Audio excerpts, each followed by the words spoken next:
भला बुरा चैनल के दर्शकों को अमिता नीरव का नमस्कार।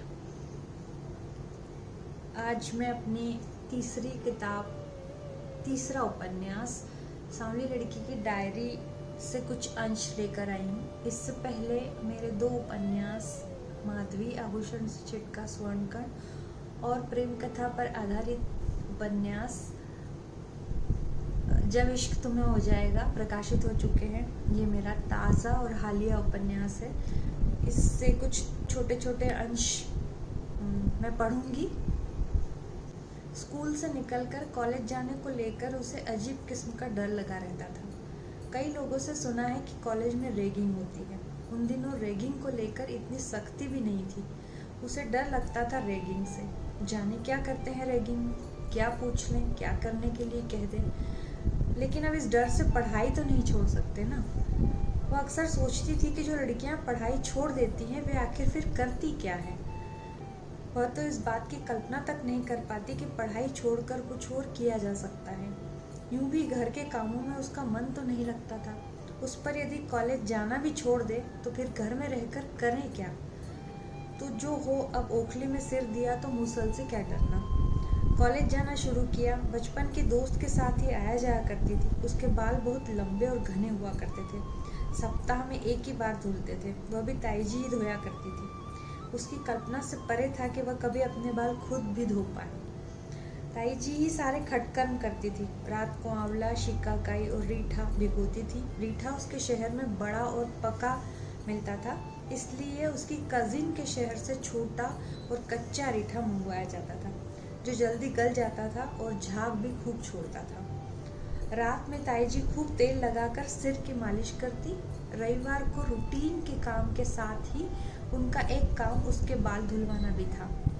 तो खाना बनता जाता, साथ ही दूसरे चूल्हे पर आंवला, रीठा और शिकाकाई उबलते रहते। फिर थोड़ा ठंडा होते तब वे हाथ से मसल कर उसमें झाग पैदा करती, तब जाकर उसके बाल धुलते। आसपास के लोगों से ही जाना था कि उसके बाल बड़े सुंदर हैं। तो सोमवार के दिन वह अपने बाल खुले रखकर ही कॉलेज जाया करती थी। सीनियर्स में दो लड़कियां जो शायद रिश्तेदार थी या फिर पड़ोसी, एक दिन उसकी तरफ आई थी। वह भी देखा करती थी उस सुंदर सी सीनियर को एकटक होकर। वे सचमुच बहुत सुंदर थी। तो जब वह करीब आई तो उसे डर लगा। उसने सहज होकर ही उन दोनों का नाम पूछा। फिर उनमें से एक ने कहा, तुम मुझे बड़ी सुंदर लगती हो। एकाएक उसे यकीन नहीं आया। कोई उसे कह रहा है कि तुम मुझे सुंदर लगती हो। बस सुनकर झेंप जाती है। फिर लगभग हर दिन ही उनसे बात होती थी। एक दिन उसने भी झिझकते हुए कह दिया, आप मुझे बहुत अच्छी लगती हैं। तो उस सीनियर ने उसकी बाह पर चिकोटी काटी। प्यारी लड़की, कुछ ही दिनों में रैगिंग का डर जाता रहा। उसे कुछ ही क्लासेस में मज़ा आता था। लैंग्वेज और सोशियोलॉजी की क्लास में उसे जरा भी मज़ा नहीं आता था, इसलिए वह अक्सर इन क्लासेस को बंक करती थी। उसकी क्लास की लड़कियों में उसकी छवि कॉलेज में आवारागर्दी करने आने वाली लड़कियों की बनती थी, क्योंकि बाकी लड़कियां अपनी पढ़ाई को लेकर खासी गंभीर रहा करती थी। न एक क्लास बंक करती थी, और यदि गलती से किसी दिन क्लास नहीं आई तो किसी दूसरी लड़की की कॉपी लेकर क्लास नोट्स लिया करती थी। इस लिहाज से वह खासी मस्त मौला थी। न क्लास नोट्स को लेकर बहुत गंभीर थी और न ही लेक्चर्स को लेकर। टीचर्स के बीच भी उसकी छवि नॉन सीरियस टाइप स्टूडेंट की बनी थी।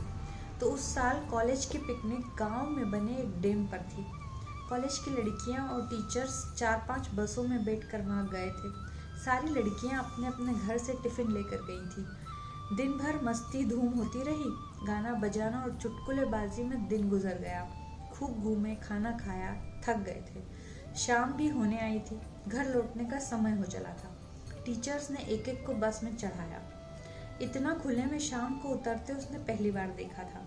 वह खिड़की की सीट पर बैठी थी। सूरज डूब रहा था। दूर खेत में गेहूं की फसल लहलहा रही थी। बस चल रही थी। हवा के झोंके जैसे सहला रहे थे। थोड़ी देर बाद बस ड्राइवर ने टेप रिकॉर्डर ऑन कर दिया था। एकाएक उसका ध्यान उस गाने ने खींचा था। वह गाना उसने पहली बार सुना था। चल चले ए दिल, करे चलकर किसी का इंतजार, झील के उस पार। उसकी नज़र ढलते सूरज पर ठहर गई थी। उसे लगा ये सफ़र बस चलता रहे, कभी खत्म न हो। घर और मंजिल के बीच बस वह चलती ही रहे। उसने महसूस किया कि वह बहुत बहुत बहुत उदास है और ये भी कि उसे बहुत बहुत बहुत अच्छा लग रहा है। उसे लगा कि जब वह उदास नहीं होती है, दरअसल तब वह सबसे ज्यादा उदास होती है। मझली बुआ बाकी दोनों बहनों से ज्यादा सुंदर थी, इसलिए वे और ताऊजी सगे भाई बहन लगते थे। बाकी सारे सोते थे। पढ़ी लिखी तो नहीं थी, लेकिन राजनीतिक और सामाजिक तौर पर चेतना संपन्न परिवार में ब्याही थी तो खुद भी जागरूक हो रही थी। वे अपने समय से काफी आगे थी। उनके घर में कॉस्मेटिक्स के नाम पर नारियल तेल और इमामी क्रीम ही आते थे। सर्दियों में कोल्ड क्रीम और बाकी मौसम में वेनिशिंग। गर्मियों में टेल्कम पाउडर आता था, वह भी पापा अकेले इस्तेमाल किया करते थे। माँ और ताईजी के पास उसने कुछ भी अतिरिक्त नहीं देखा, यहाँ तक कि काजल भी नहीं। बुआ के पास पहली बार उसने लिपस्टिक देखी थी। बुआ की बेटी लिपस्टिक का इस्तेमाल करती थी, लेकिन बुआ का इस्तेमाल बड़ा मजेदार हुआ करता था। बुआ उससे बिंदी लगाया करती थी। जब तक उससे लगा सकती थी सीधे ही लगाती थी। जब खत्म होने लगती थी तो हेयर पिन से लेकर देर तक माथे पर बिंदी को गोल करती रहती थी। माँ उसके बालों में अच्छे से तेल लगाकर कसकर 2 चोटियां गूंथ देती थी ताकि दिन भर बाल बनाने की जरूरत न पड़े। आज स्कूल जाते हुए बनाई चोटियां अब कल ही खुलेगी और बंधेगी। बुआ इस बात से बड़ी नाराज हुआ करती थी। वे कहती थी इतनी कसकर चोटियां बांधने से उसका माथा चौड़ा हो जाएगा। वो सब इस बात पर हंसते थे। अक्सर बुआ शाम के वक्त दीदी के साथ घर से निकल जाती थी। कम ही ऐसा होता था कि वे शाम अपने घर में गुजारें। एक चक्कर शहर के बाजारों का लगाकर दोनों उसके घर आती थी। फिर देर रात तक गप्पाची का दौर चलता था। चूंकि बुआ और दीदी दोनों ही माँ और ताईजी से ज्यादा जागरूक थी, इसलिए उनकी राजनीतिक बातचीत में ज्यादातर ताऊजी और पापा ही रुचि लेते थे। माँ और ताईजी सुबह जल्दी उठती थी। ताईजी को उतनी नींद नहीं आती थी, लेकिन माँ को रात 8:30 बजते ही नींद आने लगती थी। बुआ इससे आहत रहा करती थी। वे कहा करती थी कि हम तो मिलने आते हैं और आप सोने चले जाते हैं। तो माँ झूके खाते हुए भी उन्हीं के सामने बैठी रहती थी। बुआ का सौंदर्य बहुत बहुत तगड़ा था और रंग उसमें सबसे ऊपर आता था। दुर्भाग्य से उनके सबसे प्रिय भाई की बेटी का रंग दबा हुआ था। इसे लेकर वे खासी चिंतित रहती थी। उनके ससुराल की तरफ वाली रिश्तेदारी में एक लड़का था जो उन्हें पसंद था। वे कई बार माँ और ताईजी को कह चुकी थी कि उस लड़के से उसके रिश्ते की बात चलाए। माँ और ताईजी दोनों ही अलग अलग मौकों पर उस लड़के की माँ से सुन चुके थे कि हमें और किसी चीज से कोई मतलब नहीं है, लड़के की शादी उसी लड़की से करेंगे जिसका रंग गोरा होगा। इसलिए उनकी बात पर किसी ने कोई प्रतिक्रिया नहीं दी थी। हार कर उन्होंने ही रिश्ते की बात की थी। जवाब जो आना था वही आया। जाने कैसे उस तक ये सब बात आई थी। बहुत आहत हुई थी। हालांकि उस वक्त वह शादी के लिए तैयार नहीं थी, फिर भी रिजेक्शन का दंश उसे गहरा लगा था।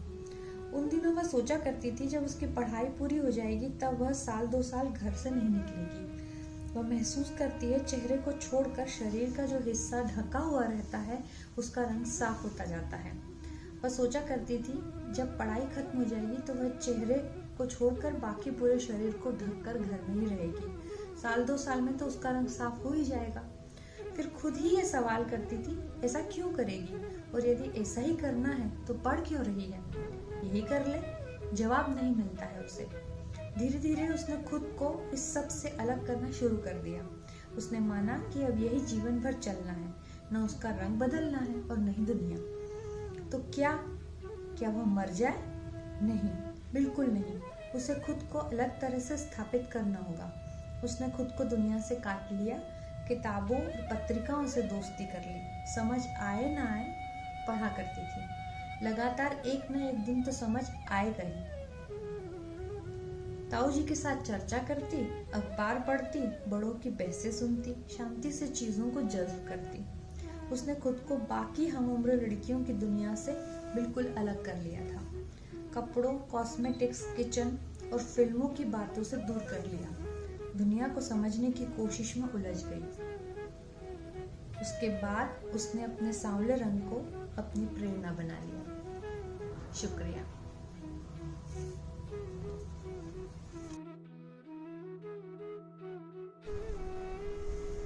जुनून उसे किसी चीज का होता नहीं है, जिद उसमें कभी रही नहीं। उसने कभी घर में किसी भी चीज़ के लिए जिद नहीं की। माँ बताती है कि कभी किसी खिलौने के लिए भी नहीं, जो मिल जाता उसमें संतुष्ट हो जाती। ताई जी के दूर के रिश्ते की भतीजी कथक सीख रही थी। ताई जी जब कभी मायके जाती, उससे एकाध तोड़ा करने के लिए जरूर कहती। वह करके दिखाती। जब वह बड़ी हुई तो ताई जी ने चाहा कि वह भी कथक सीखे। घर के पास ही गुरुजी थे, उनकी भतीजी भी उन्हीं से सीखती थी।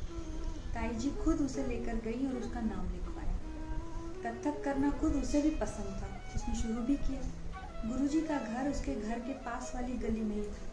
3-4 सीढ़ी चढ़कर एक छोटा दरवाजा एक बड़े से आंगन में खुलता था। आंगन की दाईं तरफ उनके रहने के लिए एक किचन और एक कमरा था।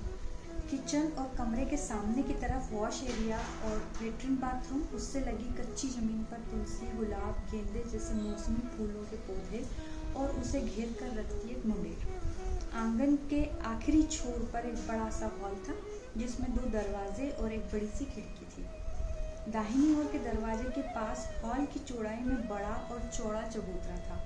सामने की पूरी दीवार के बीचों बीच एक बड़े से आले में सफेद रंग की सरस्वती की मूर्ति थी। सारे शिष्य दरवाजे के बाहर अपने जूते चप्पल उतार कर भीतर जाते और सरस्वती की मूर्ति के सामने पहले अपना सिर नवाते और फिर चबूतरे पर बैठे गुरुजी और तबले पर संगत करते उनके बेटे को प्रणाम करते और फिर एक के पीछे एक खड़े होकर 3 कतार बनाते।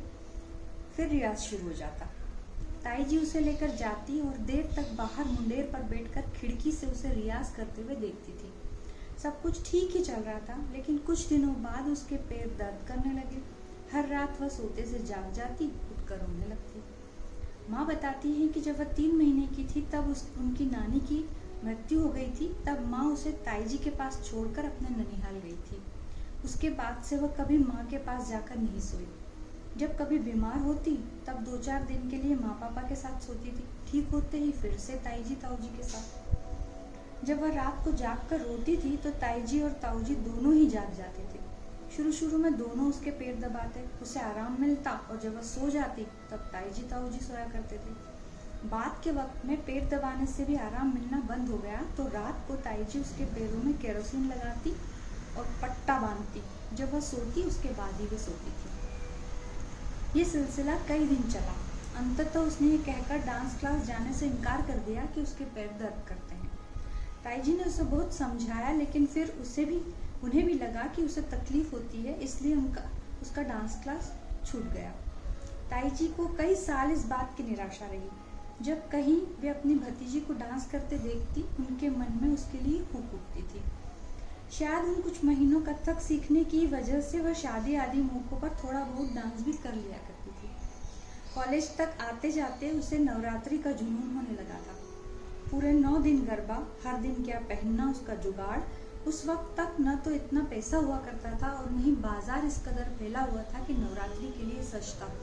तो हर लड़की जो गरबा खेलकर नवरात्रि मनाती थी, अपने कपड़ों और एक्सेसरीज के लिए अपनी माँ, बहन, भाभी, चाची, ताई, मामी, बुआ, दोस्त या ऐसे ही किसी रिश्तेदार पर निर्भर रहा करती थी। नवमी नवरात्रि का आखिरी दिन होता था, लेकिन अष्टमी नवरात्रि का उरूस।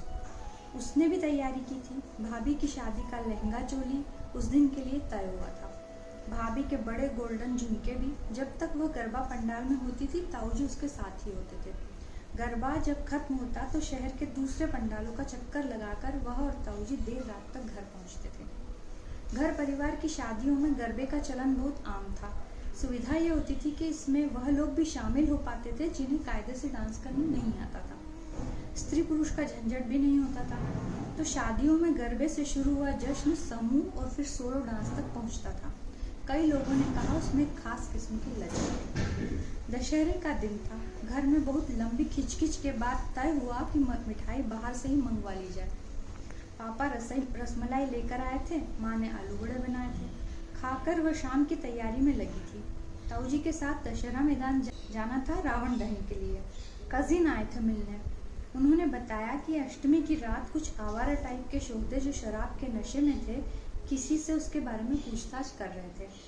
उन्होंने न जाने किस नियत से बताया था, लेकिन उसे शौक लगा था। दिन भर उसने खुद का इंटरोगेशन किया था। क्या तुझे देवी में आस्था है? यदि है तो क्या आस्था का प्रदर्शन इस तरह सामूहिक तौर पर किया जाना चाहिए? और यदि नहीं तो फिर गरबा क्यों? क्या मिलता है इससे? क्यों उस भीड़ में तुझे शामिल होना चाहिए? उन लड़कों ने तेरे ही बारे में क्यों तफ्तीश की, जैसा तमाम सवाल। उस शाम उसने रावण दहन में जाने का विचार त्याग दिया, कह दिया मन नहीं है। लंबे इंट्रोगेशन के बाद तय किया कि ये गरबा वरबा आस्था नहीं प्रदर्शन का मामला है, और यह भी कि नवरात्रि अंतिम है, अब कभी इस उत्सव में वह भाग नहीं लेगी। लेकिन उसके बाद वह गरबा पंडालों की तरफ से पीठ देकर गुजर जाती, लेकिन कभी किसी गरबा पंडाल में देखने तक नहीं जाती थी। शुक्रिया।